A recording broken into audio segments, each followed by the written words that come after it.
Alright, we're 5 minutes late, and I really do apologize for all the technical difficulties. Yeah, sorry about. Is the mic working here? Yeah. Okay, that's good. Yeah, sorry about all the technical difficulties, but 5 minutes late isn't the end of the world, right? No. So how's it going, Daku Con? I'll take that as things are going well. Alright, let's start the slideshow, shall we? So, a little preamble here. So, if you're looking to record like video game footage for your Let's Play channel on YouTube or your Twitch channel, and you don't want to use free PC emulators, then hopefully this panel will be informative to you. This talks about like some really good, albeit expensive, adapters for such a thing. Talks about different audio, video formats, all that other stuff. Let's get to it. Blah blah blah. Where's the full screen button?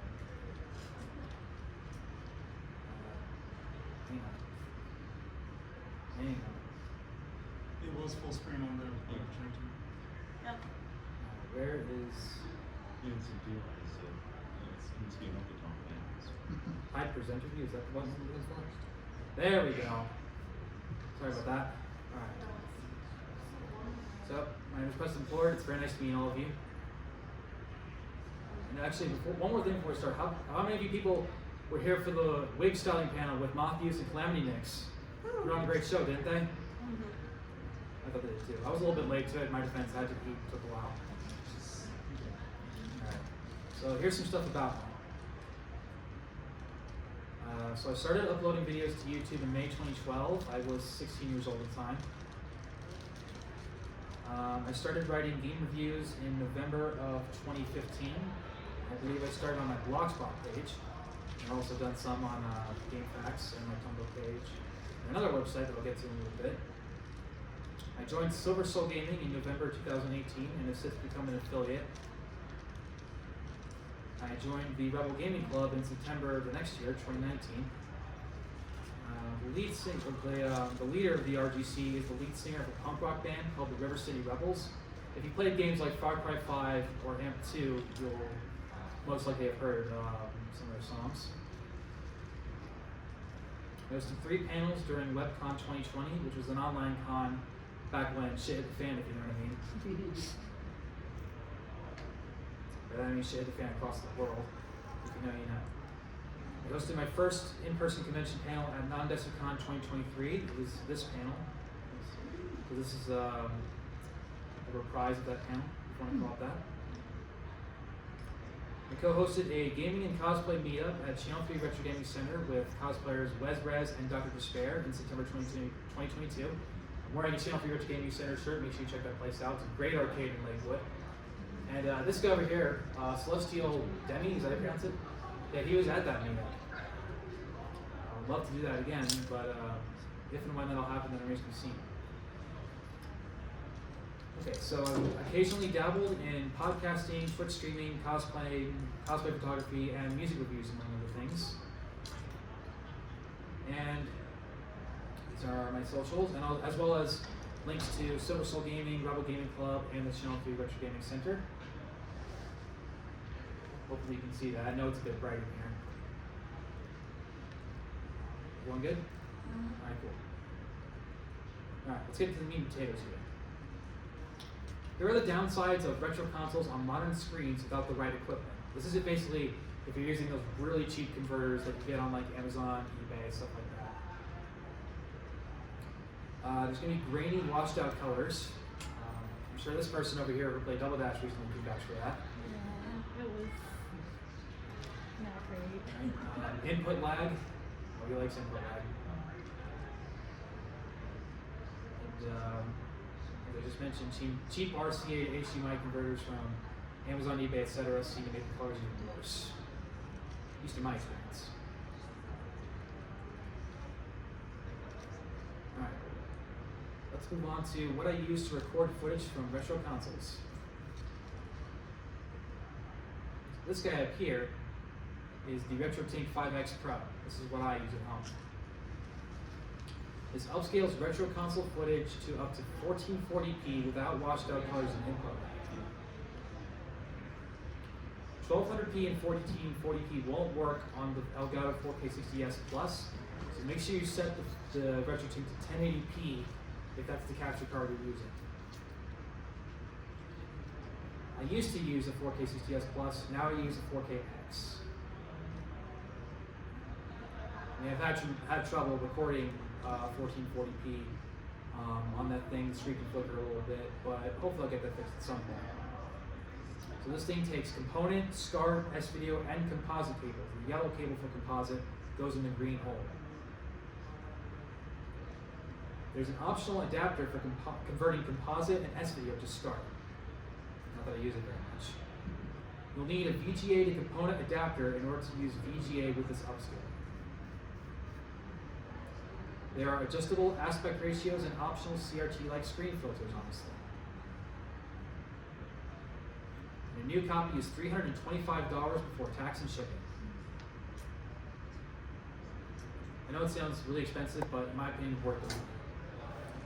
Succeeded by the RetroTink 4K in late 2023, which supports 4K resolution and VGA input, among other things.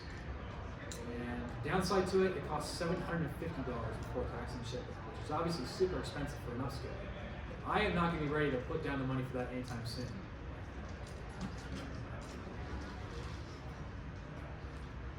Look, RF adapters and VCRs. We're all old enough to remember the VCRs, right? Yep. Yep. When's Matlock? Oh boy. Coaxial adapter and VCR with set adapter in the input and composite cables in the output. This combination is recording footage from consoles that only support RF audio and video without hard mods, such as the Atari 2600. Sadly, my Atari 2600, this one just broke for that thing. But I still have the VCR and it still works. The video will look a little sharper, but the mono sound will be split in two instead of improved. Now we go on to pre-HDMI AV formats. Component can output up to 1080i resolution, recommended for the PlayStation 3, Wii, Xbox, GameCube, and PlayStation 2. Little warning, GameCube component cables are obscenely expensive. Like I think it was like $300 for an official set last I checked. Official set for Nintendo. The PS3 uses HDMI, but HDCP, which stands for High Definition Copy Protection if I remember correctly, prevents footage in said format from being recorded and cannot be avoided unless you somehow manage to find a video converter that bypasses it, which I had no luck with. Thank God Sony learned from this with the PS4. It's a really annoying flaw with the PS3, am I right? Yes. Okay. Is the PS4 now compatible with, not compatible with PS3 games? I wish. VGA fits somewhere in between component and SCART. It's recommended for the Dreamcast. You can also find a VGA to component adapter for your Dreamcast if your upscaler doesn't have a VGA input, like the 5X Pro that we talked about earlier. SCART is sharper than S-Video. It's recommended for the PlayStation, Sega Saturn, Super Nintendo Entertainment System, Sega Genesis and its add-ons, which are the CD and the 32X, the TurboGrafx 16, and the Sega Master System. If you haven't heard of the TurboGrafx 16, I don't blame you, it's kind of obscure. I did have one of the games for the Wii Virtual Console back in the day that did World Class Baseball, but that game hasn't really aged well. S-Video, not as sharp as SCART, but better than Composite, recommended for the Nintendo 64. Composite is the first of the RCA AV formats, recommended for the Nintendo Entertainment System. Despite using composite video, the NES only uses mono audio. Supposedly you can hard mod for stereo audio, but I don't really like hard mod. It's just not my thing. RF, used by the earliest game consoles and only outputs mono audio. That was the little coaxial adapter of VCR. That's the end of the slideshow. It's a very quick one. I'll take your questions. It could be about this. It can also just be about like me, my content, just anything you think is interesting and appropriate, really. Yeah, I was just thinking when you mentioned the Atari, you remember those the prongs that you put into the the thing where you hook up the bunny ears? You know what I'm talking about, right? Ears? The He's talking about the TV switch antenna. box, the Oh, the switch box. RCA Yeah. antennas. Yeah, no, I'm not talking about that. Basically, what it is for the Atari and some other things, you'd have to. they had these two prongs that you'd have to put into a Oh. a screws that Yeah, it's a screw-in system. something like that. The old school TVs had a two-way of system of hooking in wires instead of having it where you just have a jack to put it in. Yeah. It was two wires that you had to loop around around these screws. Are you referring to like those Radio Shack adapters from back in the day? Yes. So yeah. I've never seen those. So my guess is how would you adapt those? How would you hook that kind of stuff up to a modern Well, adapter? if you're gonna use the Radio Shack adapter without the VCR, I don't know if there's any like upscalers or anything with RF input, so you'll have to use a VCR if you're gonna record, otherwise you're screwed. But if you're not gonna record, what I've seen most HDTVs these days will have those RF inputs. Yeah. Screw the wire into. No, you're just dealing with the horrible upscaler in the TV. Yeah. Yeah, like I said, grainy, washed out colors. Who likes those? Unless you like the Unfortunately, aesthetics. sometimes you're stuck with that kind of thing with the technology of that time period. I mean, I grew up on RCA TVs that just were grainy in general because of the signal. And even if you got a signal boost, you would be spending anywhere between $100 to $200 just to get the cable hookup. And that took decades to fix. And I don't miss the days of the wood grain, except for the nostalgia of having the wood grain on the system. Yeah. Or how heavy the TV was. Oh God. Oh God, lugging that, having my dad lug that up to my bedroom was It can be. I've been there before. Me and my dad. I had a GVC VCR that was like 5,000 pounds. It was Yeah. really heavy. And top load. Oh, it was top heavy and in a wing. And Yeah. oh, don't forget the stereo that was attached to it that you'd have to hook up to the back just to get the sound. Yeah. Because the stereo was separate. Mm-hmm. And with video games, that was even worse because you'd have to put the video game on the top of the TV, and then for some reason there was like a magnet, it would turn the thing purple, and it would get even weird the rest of it long. Back when I was in college, I went to a Super Smash Bros. Club every Thursday night. One room was for Smash 4, one was for Melee, and there was a guy that would actually haul a box TV for the Melee room so that it rendered better than it did on people's flat screen TVs. And I don't know how he did it because Did he get help like lugging that TV around? You might have. he waddled with it, and I was like, dude, and it wasn't like the biggest box he TV, but it crab was, walked it. they're just heavy, like, you know, even if the screen's only this big, those things Yeah. weren't heavy. The only That is giving me CRT got flashbacks. And I thought I was Was a crazy, so I was like, 13 oh, I'm bringing my little I mean, I still 32-inch have flat my screen and my Wii U for Smash And we 4. don't believe This in guy love was like, okay, he's jacked. He's a bodybuilder carrying that thing around. If you wanted to play games back in the day in a hotel room, you couldn't use their CRT TVs because they'd have a box that blocks the input devices. So I wound up bringing my own TV Oh my god. because if I wanted to, plug in and watch my own movies or play video games, I'd have to bring my own shit. So I have a question. So I think that person with the black sweater. Just a quick question for how reliable has input output capture been for the Tinker for customized, retrofitted? I'd say it's been pretty reliable for the most part. Have you worked with doing custom modding on retrofitting? No, I'm not knowledgeable about hard modding stuff like that. I've never tried it. I'd probably be bad at it. Very accident prone when it comes to it. Yeah. I also had one more addition to this conversation. Anyone remember when they had like little TV screens you could attach to your gaming consoles during the PS2 era? I have a friend back in Connecticut who has like a portable GameCube. That's what you're referring to. Yep. they came out with that, and I got that, and it wasn't too bad, although the sound went out after a while. Yeah, I can't remember, what was the battery life on those things like? That's the problem. You had to, there was no battery life. You had to hook it up to the TV. I mean, granted, it helped you kind of just game not on an actual TV screen, but you still had like a small screen.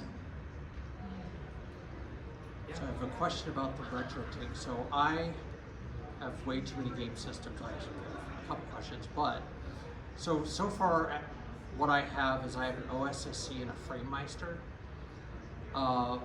So with the RetroTink, how does it handle, some games use more than one resolution, so certain games will change resolution in the middle of the game. How does the RetroTink handle a resolution change in the middle of the game? So I've used an OSSC, never used a FrameMeister before, they're pretty expensive. But in terms of resolution change, from what I remember, I don't really deal with it much, except for a game like Sega GT Online, where the screen will flicker a little bit and change resolution. But other than that, it handles it pretty well, I would say. Okay.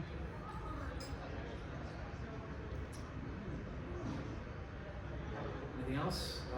Like I said, it doesn't have to be just about like the equipment we talked about. It can just be about me or like my gaming history. It can be about my YouTube content.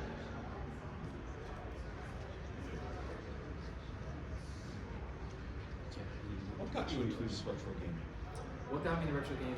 Well, it was the nostalgia of it, and just wanting to like delve into those really popular old games that I just didn't get a chance to play in their heyday. You know what I mean? Like, I mean, there are still like ways such as Nintendo Switch Online's streaming service. Like that's how I started playing Ocarina of Time for the first time. I know it really was that party, and I kind of regret it. But yeah, for the most part, I just prefer like original hardware, just in case. Like, I mean, there are cases where you can do stuff on original hardware that you just can't do on like the classic video game streaming services. Such as, I think I remember reading about the original Famicom version of Legend of Zelda. You could actually shout into the microphone on the second controller. I don't know if there's I don't think there will ever be a way that the Switch will be able to emulate that. But Exactly. They couldn't even emulate that on the NES when they did that. Some of the DS games as well, I believe it's Phantom Hourglass that actually go into the microphone, so that one would not be able to control the Switch without working around the mechanical door into the microphone. It may have been Phantom, it may have been Spirit Tracks, but one of them you have to do, right? So that one we would need the DS instead of the Switch Online or... Phantom Hourglass and Spirit Tracks, two Zelda games I never played before. My brother had them both on DS, so I stole them from him and played them before giving them back. Well, I gave them back to him. Oh, okay, what to say? For what it's worth, he was like, I like them. For what it's worth, the controls on them are frustrating at times. So they're not games that I would be like, yes, you have to play them. And say if you have a lot of patience, I think they're worthy additions to the series. They would definitely benefit from a remake where the controller is improved, in my opinion. We'll see what happens. Yeah. What about Zapper games, like the NES Zapper? Well, I'm not really knowledgeable about this subject, but I've heard there's at least one adapter out there where you can hook it up to your modern TV and it will emulate that little light thing that Zapper, light guns are supposed to detect. You know what I mean? Mm-hmm. But I've never tried one. I've seen that. I believe Metal Jesus Rocks, if you know who that is, did a video on the subject. I just can't remember what the adapter's called. I know that Owen Morgan from Telltale Atheist was testing it out for a while because he wanted to recreate that feel for Duck Hunt, and he said it hooks up nicely, but at the same time there's like a buffer or a lag when you play. And the lag doesn't go away. That's the worst part of it. I guess the best way to play Duck Hunt these days is find a working CRT. Yep. If you have That's what- the space and strength to lift it into your room. Yeah, that was basically what Owen Morgan said to do. I mean, unless I'm mistaken, the closest we got to a modern Duck Hunt is the shooting range in New Play. Yep. You mean you gotta use your hands? It's like a baby's toy. Oh God. Well, we're already past 2015. Anybody else got anything to say or comment or ask? Okay, for me, I played Legend of Mana, and I was lucky that they did a remaster of it. But there's some parts of the game that I literally noticed a difference from the original. Because I played the PS1 version of Legend of Mana, and there's certain things in the PS1 version you can do that you cannot do in the new one. There's certain glitches that you can take advantage of. Confession time, I never played Legend of Mana. I don't really know anything about it really. It's a good game. It's fun. I believe you when you say that. Maybe I'll play it one day, we'll see. I do a playthrough of it and teach people how to play it on my stream. So That's cool. yeah. And speaking of playthroughs, on my YouTube channel, which is on my business card, if you haven't gotten a business card, they're right there. If you don't want to take one, no hard feelings. It's got my email, it's got my YouTube channel, Instagram page, TikTok page, and Twitch page. I've also got a bunch of other pages and links on my link tree, which you can find. The easiest way to find it is to go to my Instagram page, and you'll find the link to that in my bio. One of the big ramble when I was supposed to talk about Let's Plays that I'm doing. I've got Let's Plays in the works like Super Mega Baseball 4, Project Gotham Racing, Sonic the Hedgehog Anniversary Mode on Sonic Origins Plus, James Bond 007 Agent Under Fire. Yeah, it's just a variety of games. Hopefully there'll be a lot more to come in the future. Anything else? There's a cool website called Czech Retro Games. CZECH, Czech, like Czech Republic. Yeah. And it's an emulator for all 80s, 90s games. I play it once a week at least. That's cool. I don't really delve into emulators like that, like those free PC emulators, but hey, if it's your thing, that's cool. I don't have the money to buy the multiple consoles that would be required. It's yeah, retro game hunting can be pretty tough because of just how pricey everything is these days. Ready for inflation, right? I don't know if you saw, I mean, not that it's like really like a hardcore gamer game, but a meme went around about, I think it was like a Winnie the Pooh game on PlayStation 2. Really old game, and now it's $300 on eBay because people bought up all the copies for the memes. And it was one of those vintage games that really was selling for like $10 a pop before this meme started. And it's like, yeah, 2 days on Twitter, and so. You know the name of the game I'm talking about? I want to say it focuses on Piglet. I feel like Piglet is in the name. Yeah, that's what Let me.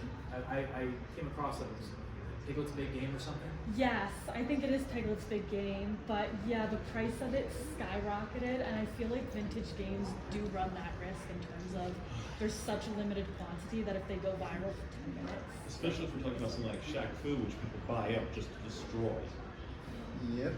And one of the most expensive games I ever bought was Pokemon XD Gale of Darkness on the GameCube. Oh, cool. I think And then Coliseum is around the same price.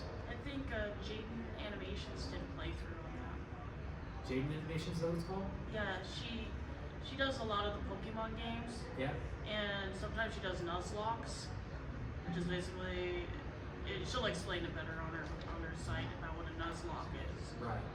And she was playing a lot of the stuff from GameCube, and I always wondered how she was able to import it from her TV onto the computer. and edit it in for her videos. That's always an interesting aspect. Yeah. Yeah. So how much time do we got? Your panel's supposed to end at like 1:15, I think. Yeah. 15 minutes. Got 15 minutes, all right. Does anybody have like any more questions or comments in these next 15 minutes?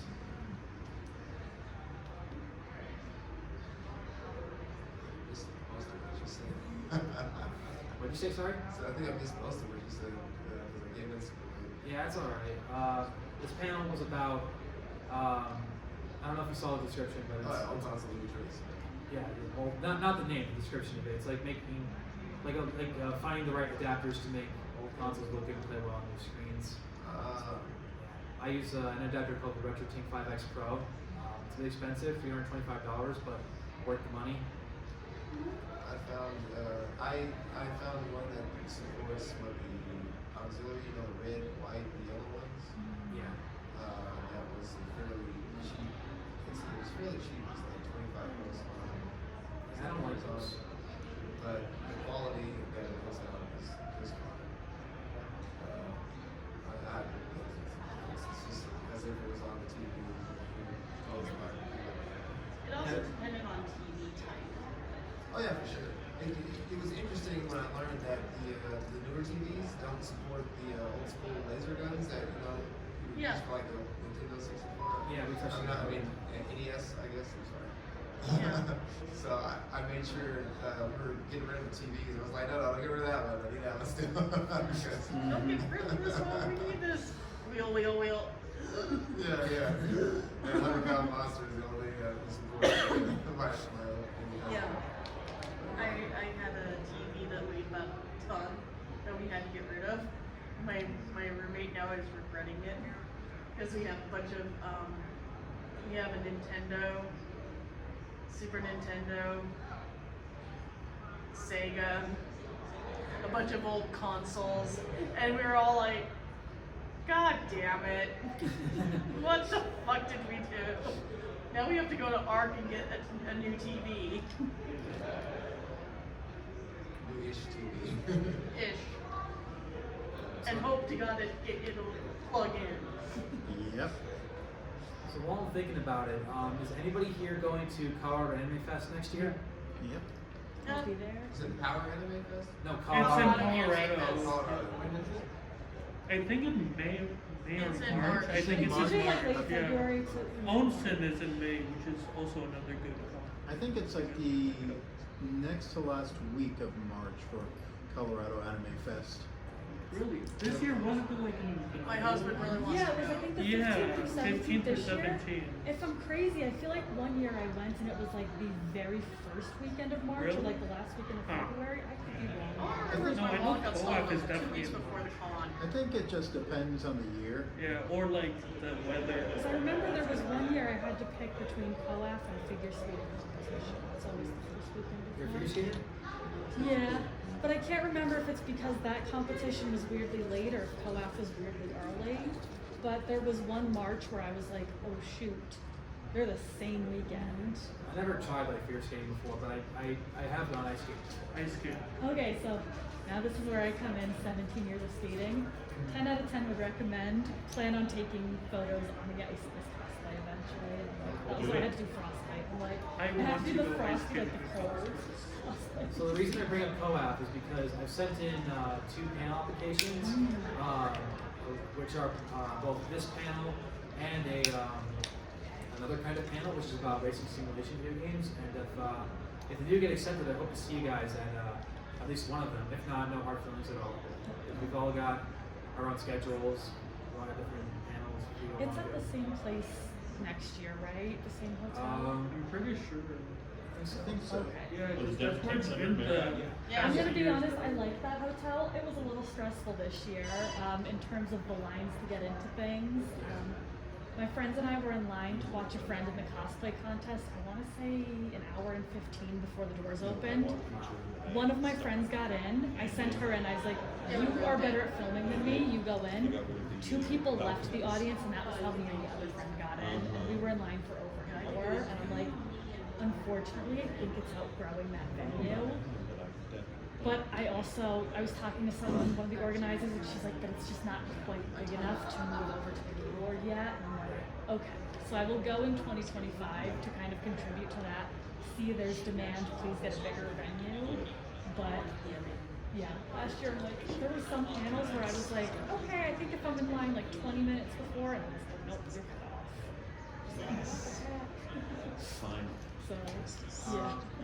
I wasn't able to go to the last collab for family reasons, but maybe I'll be at it in 2025. It's gonna be like, who's gonna want to be like the Daniel Larson? I mean, it was definitely a fun convention, but I definitely was sitting there like, yeah, it's definitely outgrowing this space, which is good that it's growing as a I agree with you. Yeah, you know, one of the organizers was like, we are looking at the Gaylord, but she's like, but it's just, that's too big to justify right now. And I was like, yeah, and I was like, listen, I didn't mind waiting to get into vendors hall. It was the fact that like, I didn't even get to the AMD contest, like the cosplay contest has been on for so long I missed, and I'm like, yeah, and there was a big line behind me too. Of people that would've gotten me. You guys just didn't all go in at the same time. You had to wait. Yeah. And they truly, they were like, we have X many seats. They were like, we have one more seat. And they go, yes, you're better at filming than I am. You go in, and then two people left. And were like, we can take you 2 more. And I was like, but I pushed this back earlier for a photo. I'm like, it's in my back. It's not too much. But so I was like, that's kind of the thing. I don't live to the hours and lines. I did New York Comic Con back when I was on the East Coast. And then Oh, East Coast, that's cool. Connecticut. Oh, yeah, I'm from New Jersey. But, yeah, I've lived out here for about 9 years. But, yeah, it was weird watching New York Comic Con evolve just over 5 years. My first year, I walked up to the door and bought a ticket. My last year, there was a ticket queue. And I remember I was in training at the rink at the time, and I set my laptop up and I said, Mom, please get me a weekend pass. But I forgot to tell her it was going to redirect her to a new website. So she got all like paranoid. She's like, oh, that seems like a scam website. She refreshed it, it bumped me to the back of the line. And I had to buy my weekend pass as all separate days. It was like $160. The weekend pass was like $90. And that too, the badge prices, I'm like, I don't miss that. Like, I think NDK, I think I spent $55 for the whole weekend, and I'm like, yeah, that was No, the more bigger popular cons like Impulse or Expo or Metsuri, they're all pretty pricey. Yeah, I remember FanX. I went Friday this year. And X wasn't that. He's also a guest. Yeah, I went just Friday this Subway year, guy. and that was not expensive if I remember. I don't think I spent more than $45. No, like AX is like 200 for the weekend. Oh, I've never been there. It's So it's on my awful. list. That, Con, and then one year I do want to try and get to Dragon Con, but it's also Labor Day weekend. But yeah, I know One's already on sale. And I'm like, yeah, that's one I just gotta get ready for. So it looks like most of the people have left, and we talked quite a lot. We answered a lot of questions. So I think we'll put this baby to bed. We'll wrap it up. Thank you very much for attending this panel, and have a great rest of your Daku Con, everybody.